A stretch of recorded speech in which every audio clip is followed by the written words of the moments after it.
The barbecue smoke was still hanging over the yard when my father raised his glass and called me a disgrace in front of 40 people.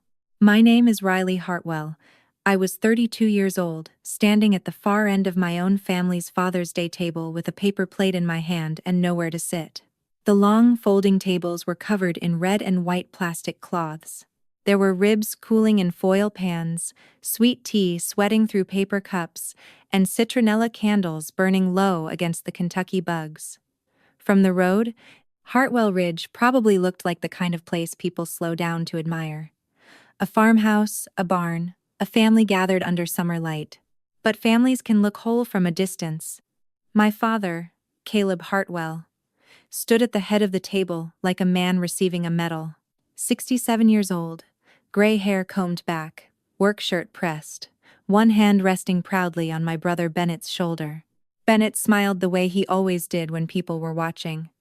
Humble enough to look decent, proud enough to look chosen. Dad lifted his tea and said he was blessed. Blessed with land, blessed with history, blessed with a son who stayed when staying was hard. People nodded. My aunt dabbed her eyes. Bennett lowered his head like a church deacon accepting praise. Then Dad looked at me. The yard went quiet before he even spoke. That is how you know a family has practiced hurting you. I'm proud of all my children, he said, slow enough for the neighbors to hear. Except the disgrace who left this family when things got hard. No one defended me. Not my cousins. Not the church women who used to eat my mother's biscuits in that kitchen. Not even Grant Sutter, who looked down at his boots like the grass had suddenly become interesting. I didn't cry. I didn't explain.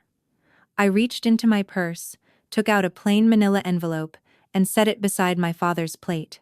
"Happy Father's Day, Dad," I said. "Open it before you sign anything else." Then I walked toward my car. I had just reached the gravel drive when the screen door slammed behind me, and my father screamed my brother's name. "Please subscribe to support the channel. I bet your phone battery is at 34% right now. Right? If that's true, type 1. If not, type 2. Let's see whether I got it right." Alright, enough talking. Let's begin the story. That was the first time in 4 years my father said Bennett's name without pride in it. Not son, not boy, not the one who stayed, just Bennett, sharp enough to cut across the yard and make every conversation behind me stop at once. I did not turn around. There are moments you do not need to watch to know they have landed. A chair scraping backward, a glass tipping against a paper plate, a woman gasping softly into her hand, paper being shuffled too fast by a man whose hands had forgotten how to be steady. Those sounds tell you enough. By the time I opened my car door, the whole Father's Day table had gone quiet in that embarrassed way people get when they realize the family story they were invited to applaud might not be the true one. The children stopped running near the sprinkler. Someone near the fence muttered, "What is it?" Bennett said something low and quick, the voice he used when he was trying to put a lid back on a pot already boiling over. 12 minutes later, BluePrairie Renewables would leave Hartwell Ridge without the signature they came for. My brother's clean little plan would fold before anyone outside that yard understood what he had been trying to do. My father would sit with 4 sheets of paper in his lap, staring at them like they were written in a language he should have learned years ago. And the neighbors who had watched him call me a disgrace would watch him realize that the daughter he had just humiliated was the only reason Hartwell Ridge had not already been taken from him. But none of that started at the table. It started years earlier, in the front bedroom of that farmhouse, with my mother coughing blood into a white kitchen towel, and my brother using the sound of it to sell my father a bad idea. Before I tell you what was in the envelope, you need to understand something about Hartwell Ridge. It was never just land to my father. It was proof. Proof that his grandfather had survived the Depression with a mule, a tobacco patch, and a stubborn streak hard enough to outlast hunger. Proof that his own father had kept the place through 2 droughts, 1 flood, and a bank scare nobody in Briar Falls talked about anymore. Proof that Caleb Hartwell was not the kind of man who lost what he was handed. That kind of proof can make a man blind. And my brother knew exactly where that blindness lived. Bennett had always known how to stand beside Dad at the right time, how to lower his voice, how to say words like legacy and duty until they sounded clean. I had never had that gift. I read forms, I asked questions. I noticed missing signatures, unpaid notices, and numbers that did not match the story people wanted to tell. In my line of work, that made me useful. In my family, it made me cold. So when my mother got sick, and the farm started bleeding money faster than anyone wanted to admit, they did what frightened families do. They chose the person who made them feel hopeful over the person who made them look at the math. And that was the spring they started calling Bennett loyal. It was also the spring they started calling me something else. But before I take you into that spring, you need to know what coming home had become by the time Father's Day arrived. The drive from Louisville to Briar Falls is 91 miles if you take the highway and do not stop. I knew every exit, every gas station, every dip in the road where the radio signal broke for half a second. After Briar Falls, the pavement narrowed, then gave up completely at Hartwell Ridge Road, where gravel dust rose behind the car like something being erased. The mailbox still leaned left.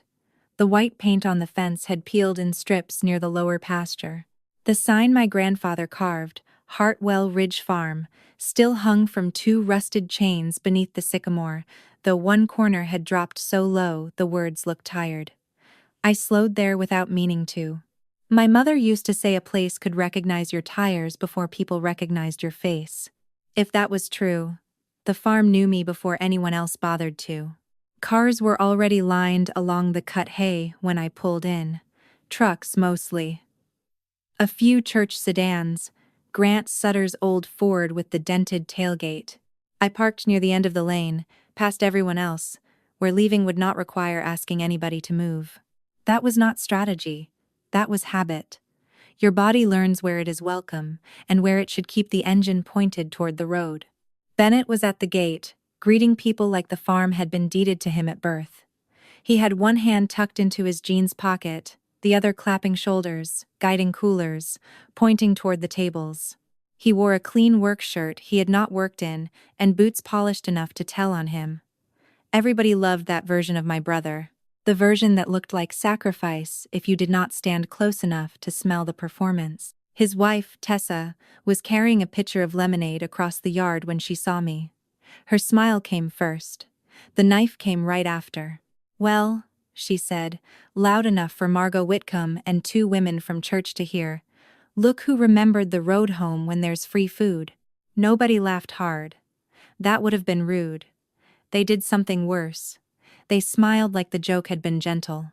I carried my dish toward the table, because hands need something to do when dignity is being tested. Deviled eggs. My mother's recipe, though no one asked. Across the yard, the old sycamore threw shade over the empty patch where her rope swing used to hang. For 1 second, I could almost hear the rope creak the way it did when I was 8, with my mother standing beneath it, telling me not to lean back too far. Hollis found me by the cooler, 15 years old, and too honest for that family. "Aunt Riley," he asked, "are you staying for the speeches?" I felt the edge of the envelope inside my purse. "I think I have to," I said. The reason I stayed for those speeches went back to a spring that began with rain. Not the soft kind that makes grass smell new, but the heavy Kentucky rain that sits on a field until the roots start to rot and the ditches forget where they are supposed to end. By April of 2020, the lower pasture was standing water. The hay equipment needed a part. Caleb kept saying he would order next week, and my mother had started sleeping in the front bedroom because the stairs took too much air out of her. Evelyn Hartwell had never been a woman who made illness easy for other people to see. She still folded towels from bed, still asked whether the calves had been moved before the creek rose, still corrected my father when he salted green beans before tasting them. But sometimes, when she thought no one was looking, she coughed into a white kitchen towel and folded it before anyone could see. I came home on a Tuesday with a folder under my arm and mud on my shoes. Bennett was already there, standing at the foot of her bed, like a man giving a presentation. He had charts printed in color. That should have been my first warning. Bennett never printed anything, unless he wanted it to look more official than it was. He was talking about a new equipment package, a seed drill, a baler upgrade, some automated system, A salesman out of Bowling Green had convinced him would bring Hartwell Ridge into the future. All it required was another loan. Just a temporary bridge, he said. Just enough to get through one bad season. Just enough to keep the farm from falling behind the neighbors. My father sat beside my mother's bed with both hands locked around his hat. He looked older than 63 that day. Fear does that to men who spent their lives pretending they do not feel it. I listened until Bennett mentioned the North Ridge as collateral. Then I opened my folder. I had brought copies of the crop damage forms Dad had not filed, the disaster relief deadlines he was about to miss, and a list of questions no one in that room wanted asked. Who was underwriting the new loan? What was the interest after the first year? Why was Bennett's company's name attached to one of the vendor quotes? What happened to the ridge if the next hay crop failed too? The room changed before I finished. Bennett looked at me like I had tracked mud across a church aisle. "Mom is lying right there trying to breathe," he said, voice low and wounded for the audience. "And you're interrogating us about paperwork?" My mother closed her eyes, not because she agreed with him, because she was tired. I held the folder out to my father. "Dad, just read page 3 before you sign anything. Please." He took it from me. For 1 second, I thought he might actually look. Then he laid it face down on the quilt beside my mother's hand. "This family needs faith right now, Riley," he said, "not more forms." There are sentences that do not sound like a door closing until years later, when you realize you have been standing outside ever since. Bennett put a hand on Dad's shoulder. My father let him. My mother looked at me from the pillow, and in her eyes, I saw the things she was too sick to say out loud. She knew I was right. And she knew they were going to punish me for it. She was right about that too. By the time my mother was gone, the story had already settled over me like dust on an unused room. Bennett became the son who had tried. I became the daughter who questioned. At the funeral, people hugged him with both arms and touched my elbow like grief might become contagious if they stood too close. No one said disgrace yet. They were still practicing softer words.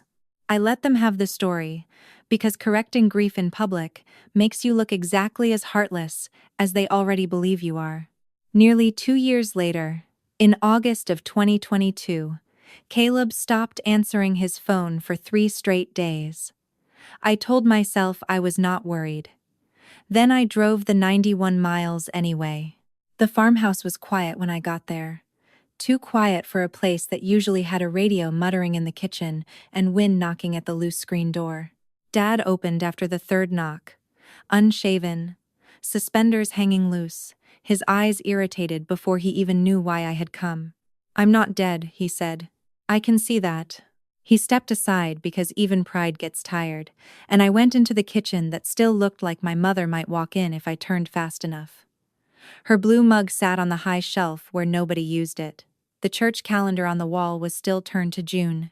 There was a coffee ring on the table, a stack of seed catalogs, and the Sunday paper folded too neatly beside his chair. I made coffee because that was the only peace offering he would accept without calling it one. When I moved the paper to wipe the table, I saw the envelope underneath. White, business size, a bank logo in the corner. Red lettering across the front. Final notice before foreclosure review. I did not touch it again. I did not have to. My work had taught me the language of panic long before my father tried to hide it under sports scores and grocery coupons. I carried his coffee to the table and set it down carefully. "Dad," I said, keeping my voice low, "if the place is in trouble, let me look at the paperwork. No charge, no judgment. Just let me see what they're saying." He stared past me toward the window. "The place is fine. It doesn't look fine." His jaw tightened. "Bennett and I have it handled." There it was again. Bennett and I. The little locked room I was never allowed inside. Outside, near the barn, my brother stood with his phone to his ear, laughing at something. Not the laugh of a man carrying a farm on his back. The laugh of a man who believed someone else would catch whatever he dropped. I left before Dad could tell me to. At the end of the lane, I sat with both hands on the steering wheel and looked back at the house my mother had asked me to keep whole without ever saying the words. A man who has handled it does not hide foreclosure notices under a newspaper. A man who has handled it does not lie to the one daughter who knows exactly what red ink means. That was the night I called Owen Rusk. Owen Rusk answered on the fifth ring, like a man who still believed phones were for emergencies. "Rusk," he said, rough and half asleep. I was sitting in my car, at the far end of Hartwell Ridge Road, watching the porch light burn yellow through the kitchen window. My father had already gone back inside. Bennett was gone. The barn stood dark against the ridge like it was holding its breath. "It's Riley Hartwell," I said. "Evelyn's daughter." That woke him. Owen had done agricultural law in 3 counties for longer than I had been alive. His office sat behind the seed supply store in Briar Falls, squeezed between bags of cattle mineral, and a bulletin board full of lost dogs, church suppers, and handwritten equipment ads. When I walked in the next morning, he was already at his desk, with reading glasses low on his nose and a file open in front of him. He did not ask me if I was sure. Older lawyers in farm towns do not waste questions on women who drive 91 miles after seeing red ink. He told me the truth plainly. The operating loan had gone bad. The equipment note was worse. The bank had already moved the account into foreclosure review, and if nothing changed, Hartwell Ridge would stop being a family farm and become a line item at auction. Not someday. Not in some vague season people could pray away. Soon. I sat there with my hands folded in my lap, the way I do when I cannot afford to let them shake. Then Owen said there might be a way. The bank did not want the farm. Banks never want farms, not really. They want numbers resolved and files closed. If a third party could purchase or restructure the debt, cleanly and quietly, the foreclosure could be stopped before it had a chance to grow teeth. But it would take money. Real money. The kind nobody finds in a coffee can behind the flour. "How much?" I asked. Owen looked at the paper, then at me. $334,500, if they agree to settle fast. I almost laughed.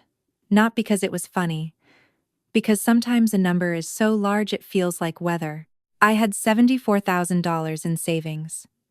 I had a townhouse in Louisville, with enough equity to borrow against, if I was willing to risk the only place that was legally mine. And I had the settlement money my mother had left, after the wreck that injured her years before the sickness took her. $92,500 she had told me to keep for a life that did not require begging anyone for room. I used all of it. Not in one dramatic gesture. Not with music swelling or sunlight through a courthouse window. It happened under fluorescent lights, with a pen that skipped twice, a loan officer who kept mispronouncing Hartwell, and Owen sliding documents across the desk one at a time. Debt purchase agreement.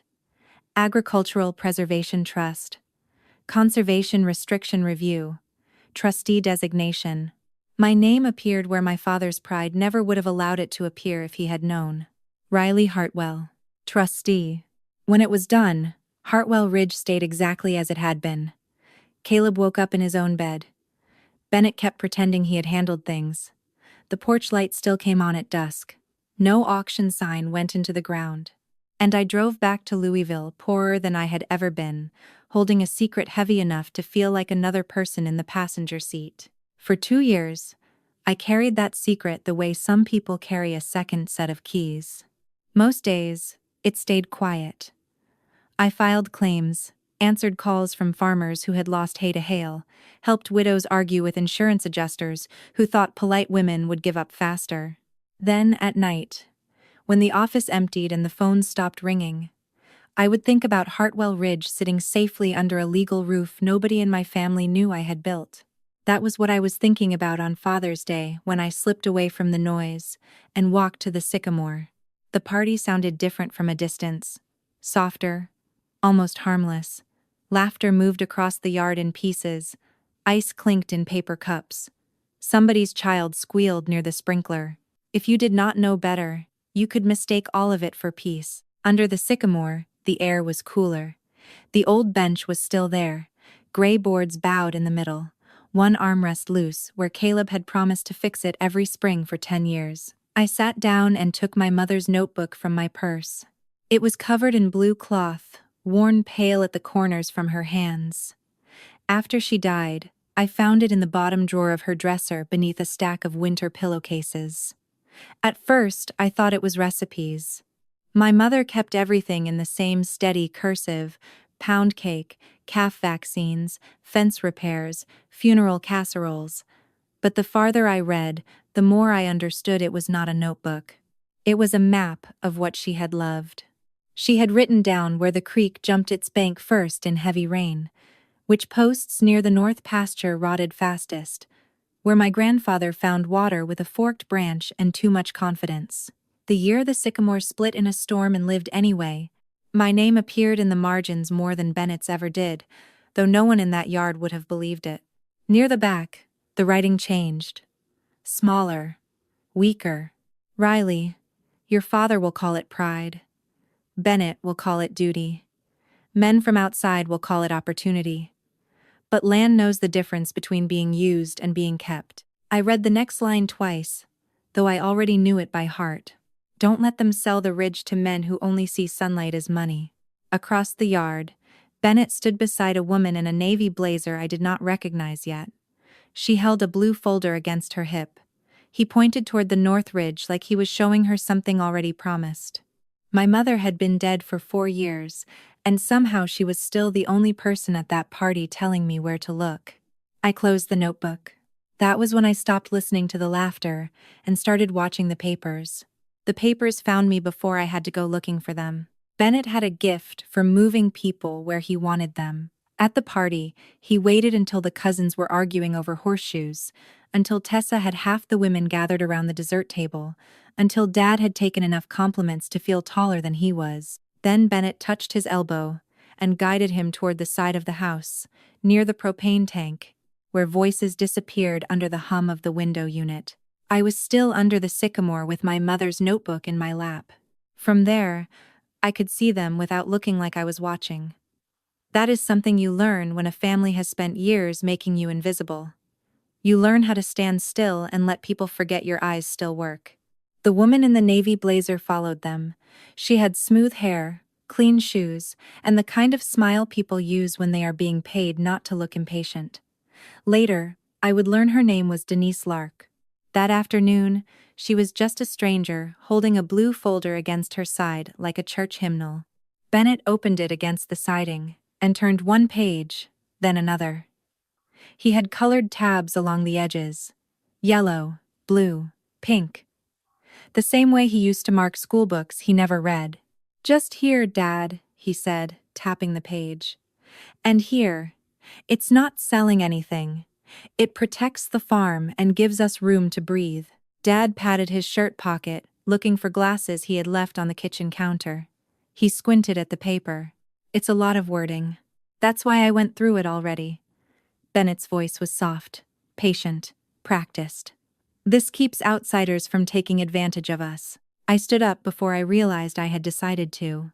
The grass was damp under my shoes as I crossed the yard. Denise saw me first. Her smile tightened, polite and warning all at once.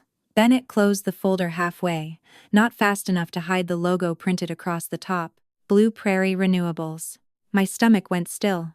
I had seen that name once before, on a claim file from a widow in Adair County, who thought she was leasing a back field for easy income, and found out later she had signed away more than sunlight, access roads, maintenance rights, restrictions that made her own land feel borrowed. "Dad," I said, keeping my voice even, "don't sign that until someone else reads it." Bennett laughed without humor. "This is farm business, Riley. That is exactly why someone should read it." Dad looked from Bennett to me. For 1 second, the old uncertainty crossed his face. Then Bennett put a hand on his shoulder. "She does this every time," he said. "Turns family into paperwork." Dad's mouth hardened. "You left," he said. He stayed. There it was again. The whole trial. The whole verdict. 4 words. I looked at the blue folder, then at the north ridge, catching the late sun beyond the barn. My mother's line moved through me like a hand on my back. Men who only see sunlight as money. I stepped away before my face could give me up. At the lemonade table, Tessa was whispering to Margot Whitcomb, not as quietly as she thought. Once the advance clears, she said, Bennett can finally breathe. After everything he's carried, he deserves that money. Advance. Not income. Not protection. Not legacy. Advance. That was the word that turned the whole afternoon sideways. I needed to see that folder before my father's pen touched the last page. Not because I wanted to catch Bennett. That would have been simpler. Cleaner. A person can survive being angry easier than being afraid. What I felt walking back toward the house was not anger. It was the old professional dread I had learned from farmers sitting across my desk with weather damage in their fields and fine print in their hands. The dread of knowing one bad signature can outlive the man who makes it. The chance came when Tessa called everyone over for peach cobbler. Bennett let himself be pulled into a photo beside Dad and Hollis, one arm around each of them, smiling like 3 generations were safe inside his shirt pocket. Denise stepped toward the fence to answer a call. The blue folder was on the kitchen table, beside Caleb's reading glasses and a paper napkin stained with barbecue sauce. I went inside to wash my hands. That was what I would have said if anyone asked. The kitchen was dim after the yard, cooler, smelling of lemon dish soap and old coffee. For a second, I saw my mother at the sink in my mind, hip against the counter, telling me not to let flies in. Then I looked at the table. The folder sat there, like it had been waiting. I opened it. The first page said, BluePrairie Renewables, Land Use and Solar Development Lease, 25 years. 42 acres along the northern ridge, access road rights through the east pasture, maintenance easement, renewal option. I turned the page slowly, because panic makes people sloppy, and I had not come this far to be sloppy. Then I found the advance. $220,000 due upon execution. Not to the farm operating account. Not to a family trust. To an account Bennett controlled as authorized representative. There was a memo clipped behind the draft, folded once. I opened it with 2 fingers. Urgent payoff need. $187,000. The room went very quiet around me. Or maybe I stopped hearing it. I took out my phone and photographed every page. The lease, the map, the payment schedule. Bennett's initials near the bottom corner, where he had already approved the draft terms. Then I closed the folder exactly as I had found it, and put the napkin back on top. Behind the barn, where the signal was strongest, I called Owen Rusk. He answered on the second ring. I gave him the company name, the acreage, the term, and the advance amount. When I mentioned the northern ridge, he went silent long enough for me to hear my own breathing. Has Caleb signed final consent? He asked. Not yet. Then keep it that way, Owen said.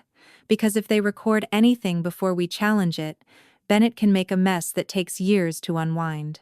I looked back toward the yard, where my father was laughing beside the son who had nearly sold him sunlight. I had the proof now. What I did not have yet was the last wound it would take to use it. The last wound came 5 minutes later, beside the dessert table. I found my father alone for the first time all afternoon, standing with a slice of peach cobbler in one hand and his reading glasses hooked in the front pocket of his shirt, exactly where he had been looking for them earlier. Bennett was across the yard with Denise, speaking too fast. Tessa was pretending not to watch me. The sun had dropped low enough that every face looked softer than it deserved. I stepped close to Dad, and kept my voice quiet. Before you sign anything tonight, let Owen Rusk read it. His eyes moved to me slowly, tired and suspicious. Why would Owen need to read family paperwork? Because it isn't just family paperwork. His mouth tightened at the word paperwork, like I had set something sour on his tongue. I tried again. 5 minutes, that's all I'm asking. Let someone who isn't Bennett look at it before you put your name on the last page. For 1 second, I saw the old man under the pride. Not the patriarch. Not the judge at the head of the table. Just my father, confused and cornered, holding dessert he no longer wanted. Something in his face loosened. I thought, foolishly, that maybe this time he would hear me. Then Bennett appeared at his shoulder. That was his talent. He always arrived at the crack before light could get through. She's doing it again, he said, not loudly, but loud enough for the closest people to turn. Turning this family into one of her case files. I looked at him. What did you need the advance for, Bennett? His face changed so quickly most people would have missed it. I did not. Dad's head snapped toward me. What advance? Bennett laughed once. See? This is what she does. Takes half a word, twists it, makes everybody suspicious. I saw the lease. The air shifted. Tessa stopped pouring lemonade. Denise, near the fence, looked down at her folder as if it had suddenly become heavy. Dad's voice went low. You went through private papers? I went through the papers you were about to sign, without reading. That should have mattered. It did not. My father looked at me, and all the fear in him found the easiest place to land. You don't get to come back here after years away and act like you care about this land, he said. Bennett stayed. Bennett worked. Bennett kept this family going while you sat in Louisville judging us from behind a desk. People were listening now. Not pretending anymore. Grant Sutter stood near the fence with his cup lowered. Margot Whitcomb's hand went still on the serving spoon. Hollis looked from my father to me, his young face open and frightened. Dad, I said, please don't do this in front of everyone. But he wanted everyone. That was the part that finally broke something clean inside me. He raised his voice so the whole yard could hear. You lost the right to question this family the day your mother needed faith and you brought forms. You are not here to help Riley. You are here because you cannot stand that your brother became the one this family can count on. Bennett looked at the ground, playing humble. Tessa hid a smile badly. Denise took one small step backward. I waited for someone to speak. No one did. So when my father's eyes hardened and he said the word disgrace, I did not feel surprised. I felt finished. I had offered him the truth quietly. He had chosen an audience, so the truth would have one too. I did not answer him. That would have been the performance they wanted. The sharp daughter snapping back. The cold one raising her voice. The woman from Louisville proving, in front of God and half of Briar Falls, that she cared more about being right than being loved. I had been accused of that long enough to understand the trap, so I left. No one stopped me. Not Caleb. Not Bennett. Not the cousins who suddenly found their plates interesting. Hollis took one step like he wanted to follow, but Margot Whitcomb touched his shoulder and held him back. I was grateful for that. A 15-year-old boy should not have to choose which adult is telling the truth at a Father's Day barbecue. I drove to Owen Rusk's office with the windows down and my mother's notebook on the passenger seat. The evening air smelled like cut hay and charcoal smoke. My hands stayed steady on the wheel. They always did when something inside me had gone past hurting and become clear. Owen was waiting when I got there. He had not turned on the overhead lights. Just the green banker's lamp on his desk, the one that made every document look older and more serious than it was. I handed him my phone. He looked through the photographs once, then again, slower. Print them, he said. So we did. Four documents. The first was the Agricultural Preservation Trust, filed in September of 2022, naming me as trustee and blocking any sale or long-term lease without my written approval. The second was the debt purchase agreement, the proof that I had paid $334,500 to stop Hartwell Ridge from going into foreclosure, while my father told people he and Bennett had handled it. The third was the conservation restriction review on the North Ridge, the part my mother had warned me about without ever knowing the name BluePrairie. The fourth was Bennett's draft lease. 25 years. 42 acres. $220,000 up front.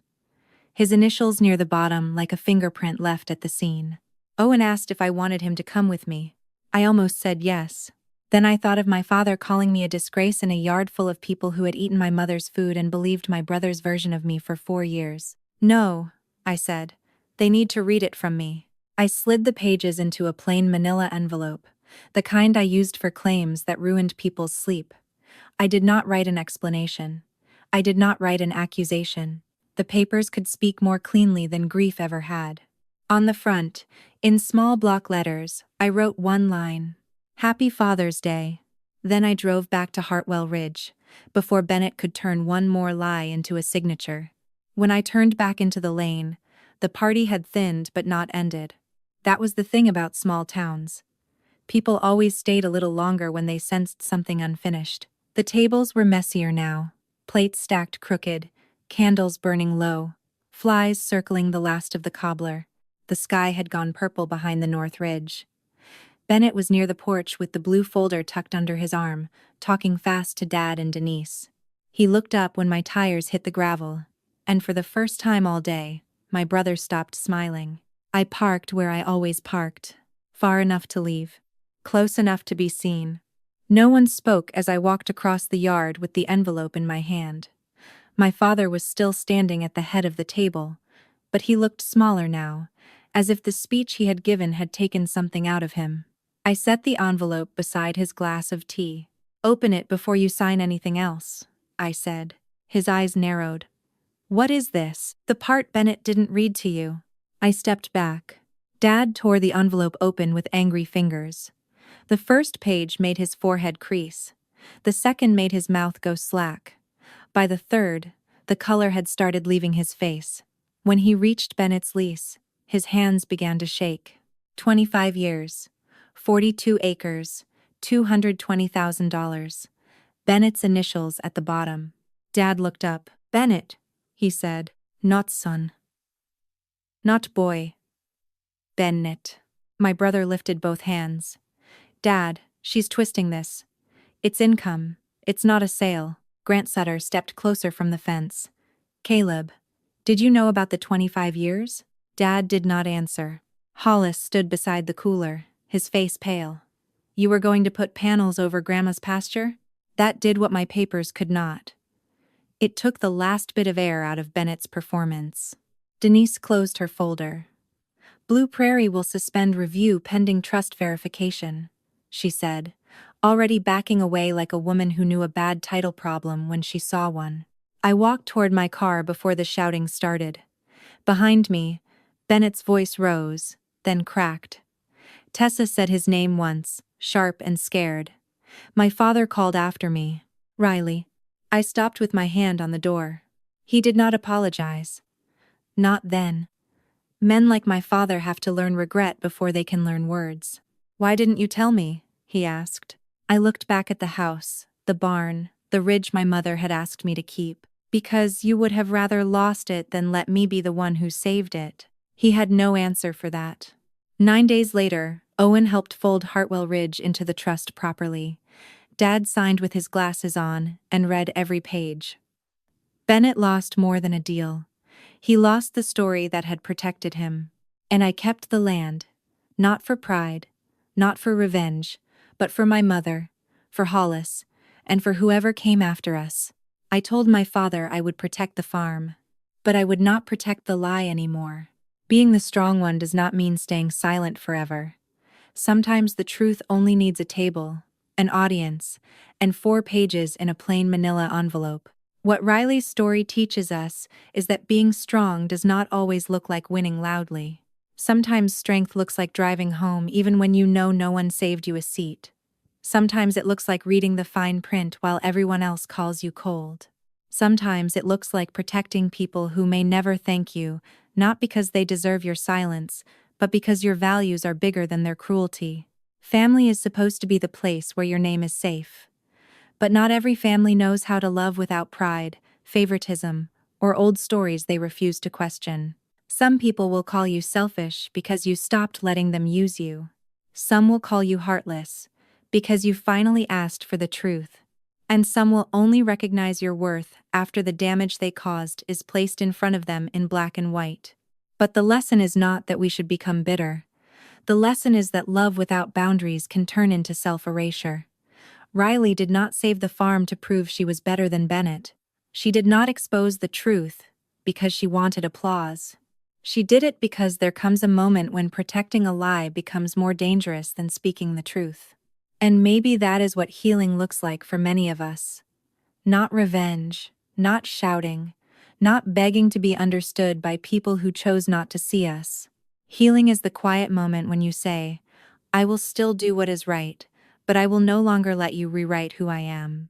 If you have ever been the one who carried the burden in silence, the one they misunderstood, blamed, or pushed aside while you were quietly holding everything together, I hope this story reminds you of something important. Your worth does not depend on whether your family admits it. Sometimes, the truth takes years to reach the table.